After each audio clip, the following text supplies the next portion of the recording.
Hello everyone, I'm Carol Carnes, and this is Living Consciously.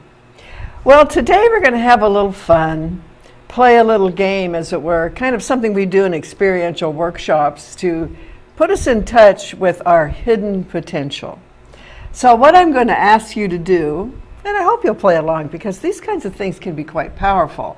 They're metaphors and they're analogies to things that go on in nature all the time, but they really do pertain to us.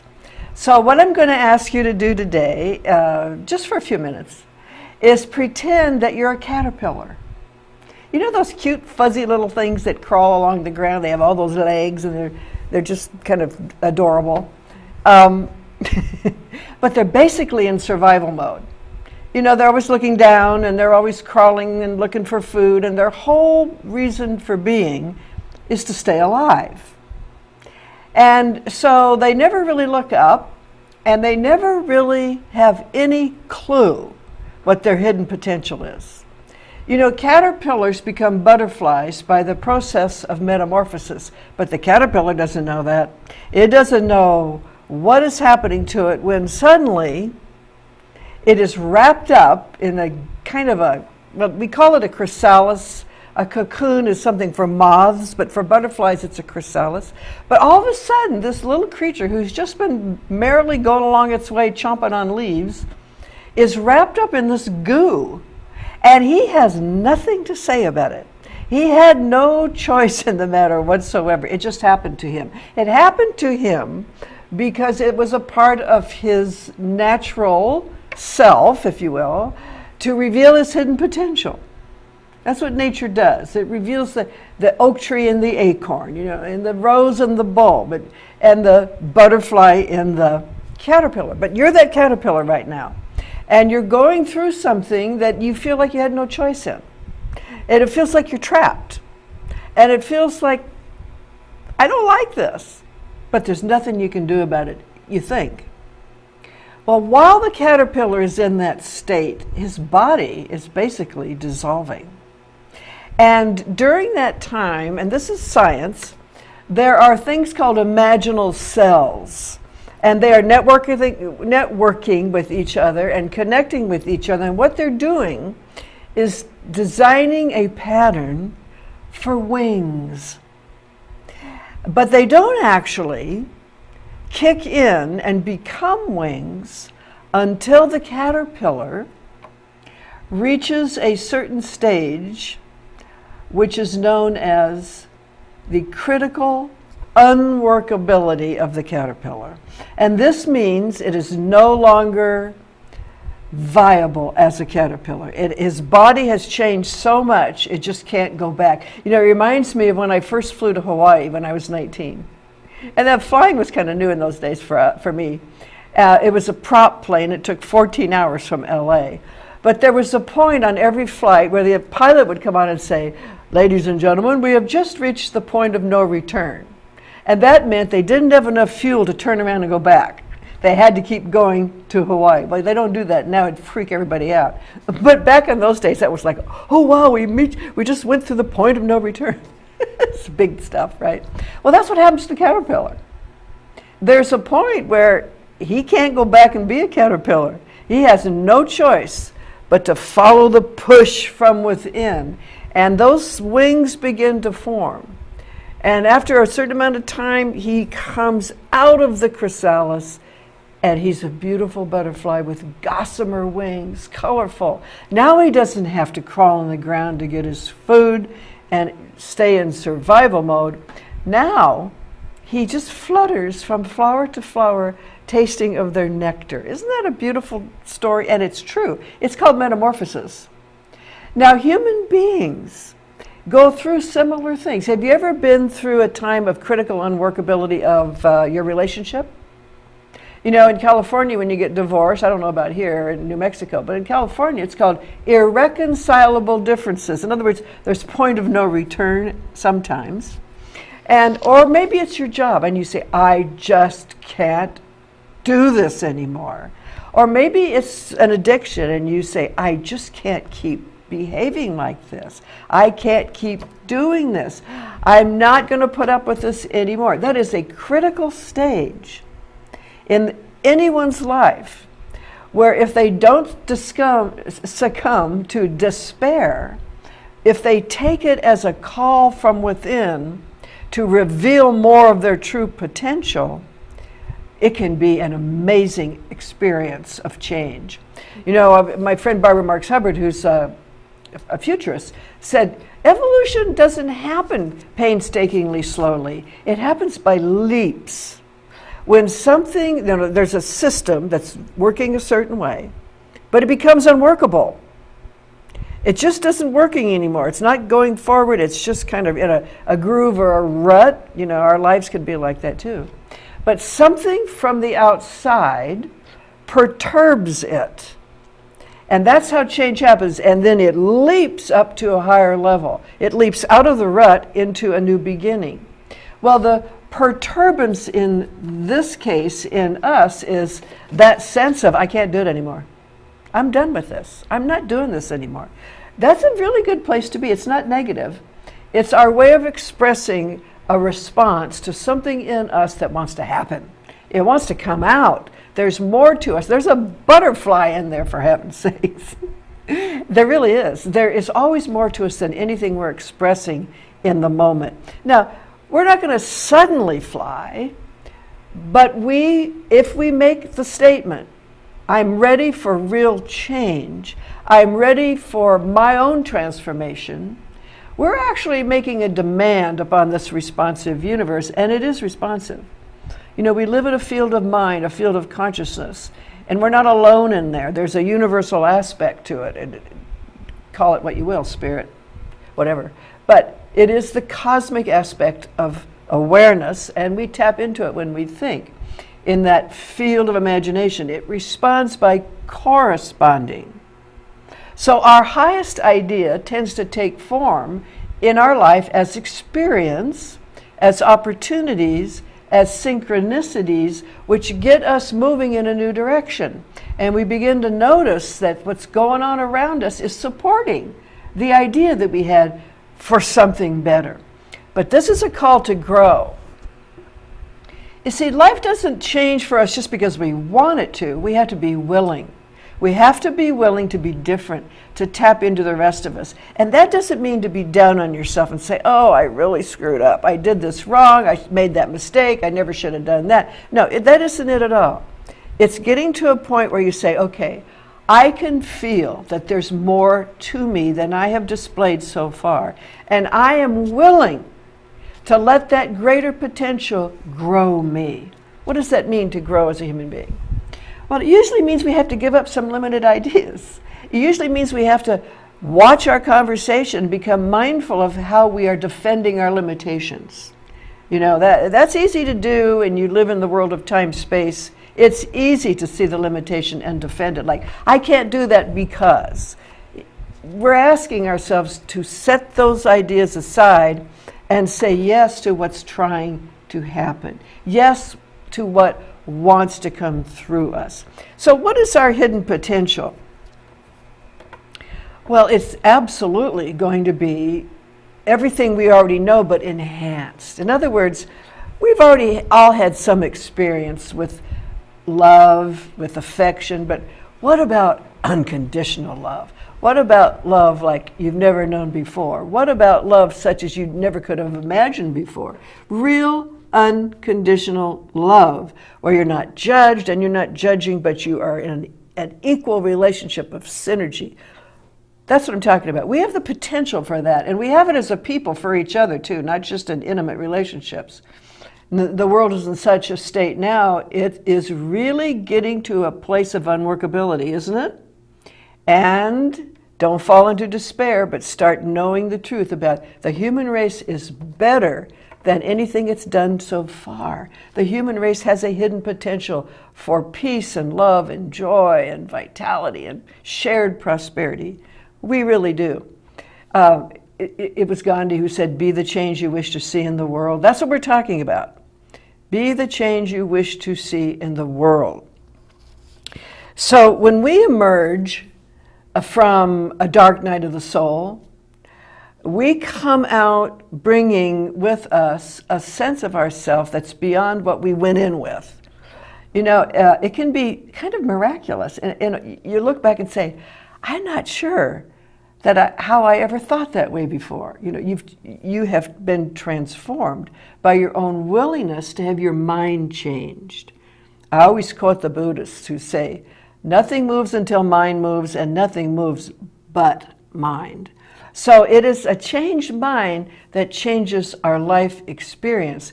But changing our mind is something that takes some dedication.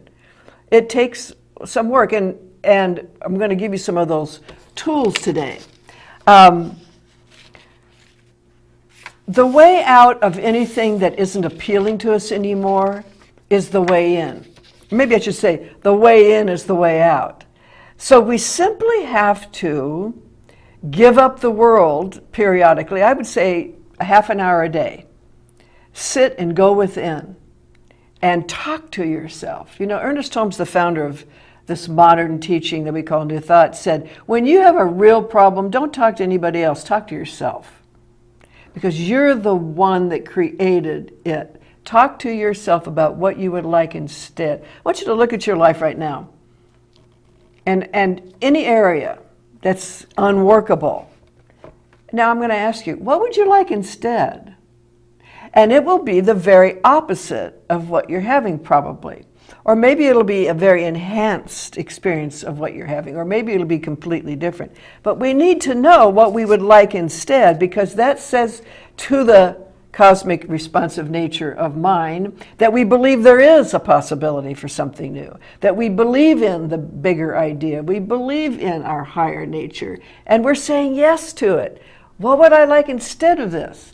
Well, I would like financial freedom. I would like greater prosperity.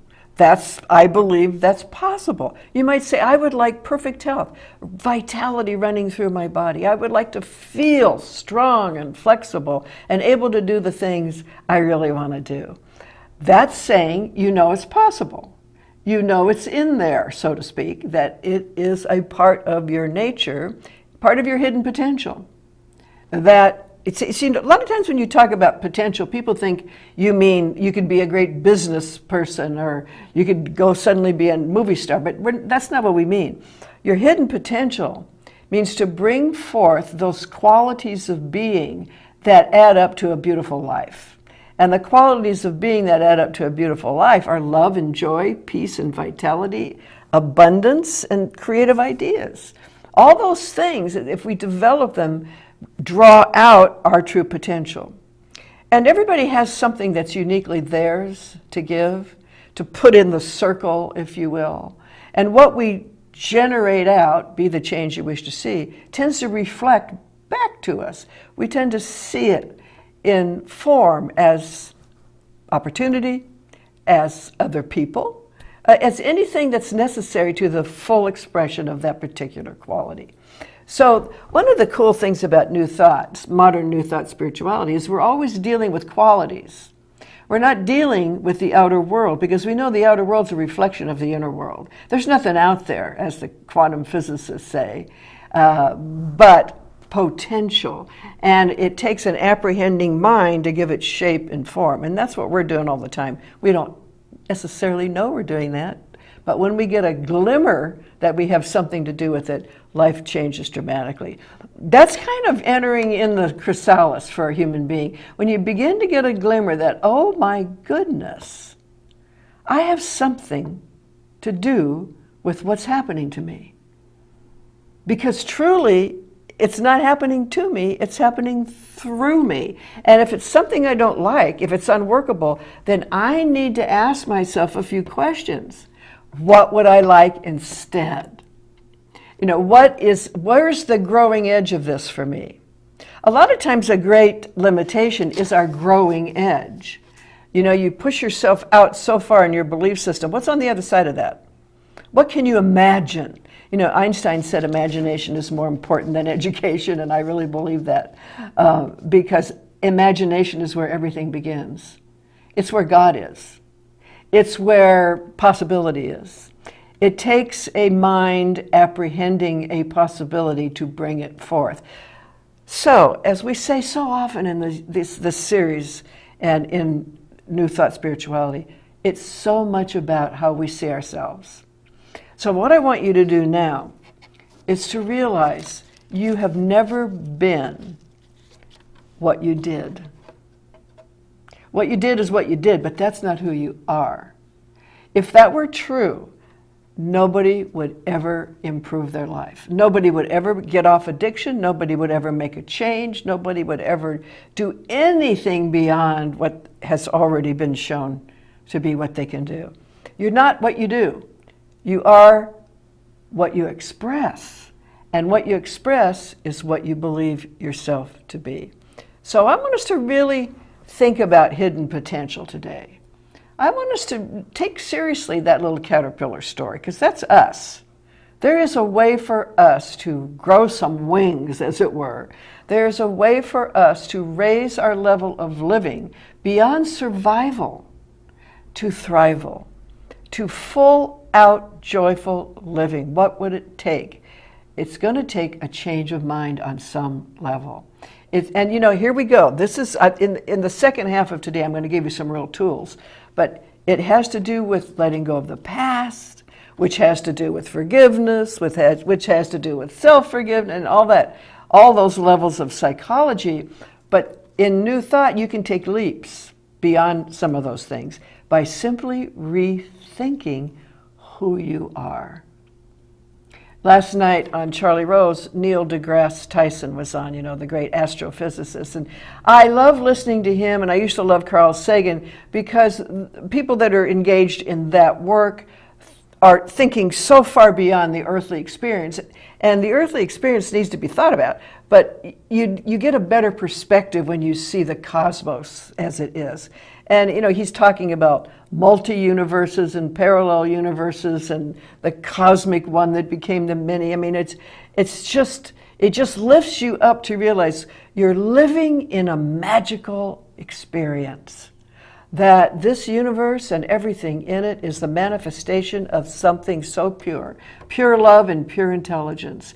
And it is creating itself as you in order to express itself by means of you. And probably does it in many other ways throughout the universe, but in this time-space dimension, that's how it does it. It takes form, becomes a conscious, aware being that can individualize what it is. And what is it? Love, joy, peace, vitality, intelligence, and the source of all supply. You see, so we're really downloading spirit, if you want to put it that way. But we're really one with it, and that is our hidden potential. It is our hidden potential to bring forth the qualities of our cosmic nature and to put them into play as our human experience. And this is something that's true for everybody, not just some people like Buddha or Jesus. No, they told you, these things which I do, you can do and more, because there are principles that support this truth.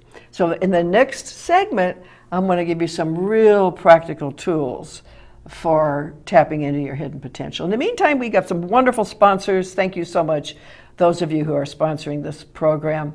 And let's take a listen to what they have to say. They have a gift for you. Don't go away. We'll be right back.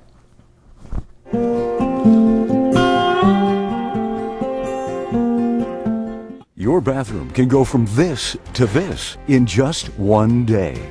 This process got done in one day.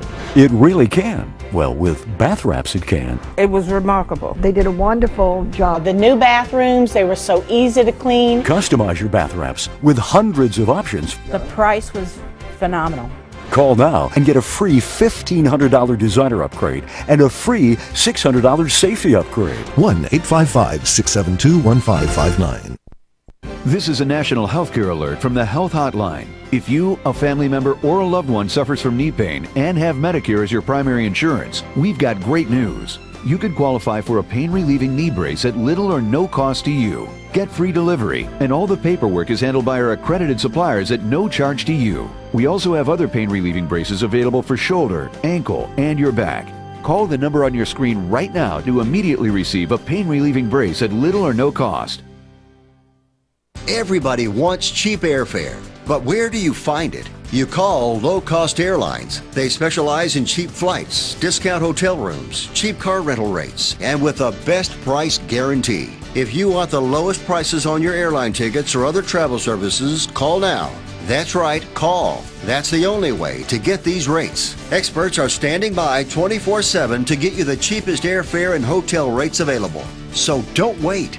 Call now. Friend, do you remember when it felt good to withdraw your cash from the bank to expand a business, go on vacation, or buy a new car?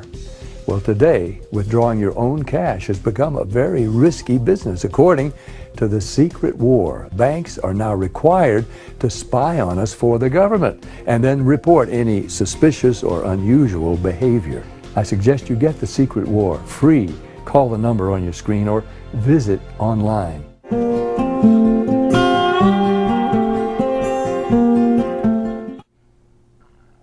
All right, we're back. Thank you to our sponsors. And as I promised, I'm going to give some tools for transformation. Fortunately, there are some. You know, this is not just pie in the sky. This is a practical teaching which shows us actually how to change our mind and change our experience. Be the change you wish to see in the world. And the only way you can be the change is to be it, right? So here are some tools. The first, it's spiritual mind treatment, which is the evolution of prayer. It's 21st century scientific prayer based on the idea, the concept, the truth that God is not up there, it's in here, and it is in the field of imagination, and it's always responding to what we're knowing about ourselves. Spiritual mind treatment, we're giving our mind a treatment of spiritual truth. Did a whole show on it, you can check it out a few weeks ago.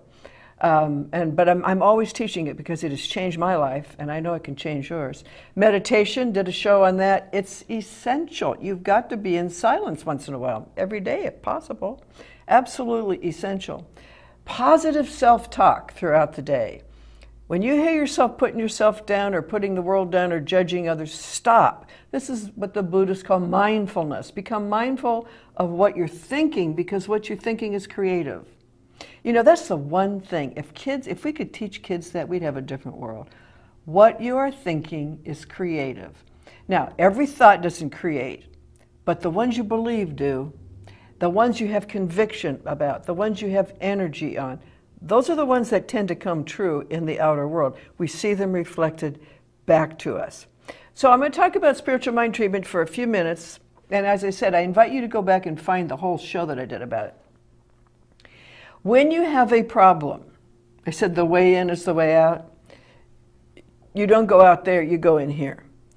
When you go in here, you cannot go with the problem. You must take your mind to, like Neil deGrasse Tyson, you must take your mind out of the realm of form and experience, out of the realm of the problem, back into potential. And how you do this is you begin to speak about the source of all life. And you say such things as, and we do whole classes in this, so I don't expect you to get it all at once, but you might be able to. You begin to speak about the source of life, such as there's one life being all life. It is everywhere present, all of it, all the time, all at once. It has no opposition. It is not in conflict with any other power because it is the only power there is. The universe and everything in it comes out of it. It makes things out of itself by becoming the thing it makes. In its essence, it is formless. It is birthless and deathless. It is changeless, and yet it takes form. It takes birth. It moves through us as change in the world. This power, called by any name, God, Spirit, Universal Mind, the One, responds to everyone alike. It responds by corresponding to our highest idea, our deepest conviction, our most energized thought. So I know I cannot be separate from God. I can't be separate from mind. I can't be separate from spirit. I am what it is in human form. I am here to individualize it, to personalize it, to give it expression. And so I know, and this is the third step where we talk about what we would like instead. We don't ask God to fix a problem. It doesn't know anything about problems. Spirit, God, doesn't know about limitation. It only knows to do. It only knows to become. It only knows to respond, okay? So it responds to, in that third step, let's say we sat down with a money problem. The third step, we say this: knowing there's only one, being all, being me, it is the source of all supply. I realize now there is no money limitation in my life. I am a download, a vehicle for the supply of abundance to come through me in wonderful ways that possibly I've never thought of before. I expect opportunities, synchronicities, gifts, income increase of all kinds. I am a wealthy person. I love being supplied by this beautiful spirit that I know as my co-creator, my partner. See, that's the first, that's spiritual mind treatment. It's very different from prayer, where you're asking God to fix something. It doesn't know how to do that because it doesn't judge. It simply creates by means of us. So this is a very big shift in how we see the universe, but it's right in line with quantum physics. It's right in line with those astrophysicists. They may not be saying it this way, but they're actually speaking this kind of language in their own way. Different language, same message. There's one something being all, being you, and it supplies you with everything it is so that you might individualize it and give it life, give it form, give it experience. All right, so we are meeting on Sunday morning at the Mesilla Town Hall Communities, not the Town Hall, the Mesilla Community Center, which is on Calle de Santiago. I love saying that, Calle de Santiago. In Mesilla, we meet at 10:30. And I think you'll like it because we do a talk something like this, and we do a short meditation. We have a discussion afterwards, so you can ask me questions. So there's nothing woo-woo about it, and there's no weirdness and superstition and dogma, and it just makes sense. I'm going to tell you, when I first heard this teaching and started taking classes, it literally changed my life. I went from a young mother on welfare to a prosperous being. I went from someone who doubted myself to someone with confidence, and my life began to really step up, really change. I really got into that chrysalis, and I was transformed by it. So I want that for you. If you're ready to make some real big changes in your life, come and see us. Now you can support us because we are a nonprofit. We are a 501(c)(3). We are affiliated with an international organization called Centers for Spiritual Living, so we rely on donations. And you can do that by getting on our website and making a donation via PayPal. We really appreciate it. Thank you so much for supporting us. And if you want to become a sponsor of this program, contact me at ccarnes7@gmail.com. That's my personal business email, and I will talk to you about it because it's very reasonable and it's really good exposure. So I invite you to do that. All right, come and see us on Sunday, and we'll let you know as we go along this summer what activities we're going to be having. Well, I'm sure you'll find something to your liking. This teaching is about you and how to raise your level of living to a higher level. It's a joyful, wonderful experience. Life should be, don't you think? All right, until we meet again, I wish you all the best. Take care. I'll see you when you come back. Bye-bye.